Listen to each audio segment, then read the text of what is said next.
তোর আবার এই লেবাস কে? ঘটনা কি? হাজুর সাহেব, এই লেবাসকে লাগি দেখতেছেন না, আমি হজ করে আইছি। আর আপনার জন্য কিছু আতর মাতর নিয়ে আইছি। হাজুর সাহেব, এটা যদি নিতেন তাহলে আমি খুশি হইতাম।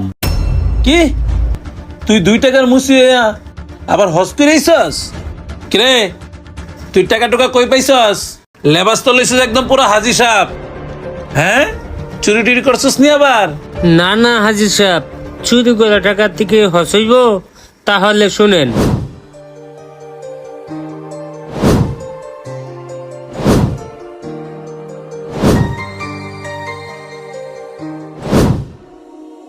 তাহলে তো বাবা সবই শুনলেন। শোনেন, ওদিন যে আমার সাথে ব্যবহারটা করছেন, আপনি আমার বয়সে শুরু হইবেন, এই ব্যবহারটা করা আপনার ঠিক নাই।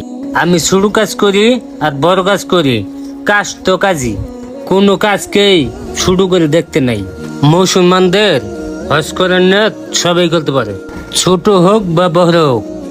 যেমন আমিও করছিলাম, আমি মন থেকে নিয়ত করছিলাম, এর জন্যই আল্লাহ আমার হজটা কবুল করছে। বাবা শুনো, তুমি তো হজ করে আইছ আর আমি তো হজ করে আইছি। তুমি তো হজ করে আইছ, আচার ব্যবহার তো কনা তুমি হজ করে আইছো।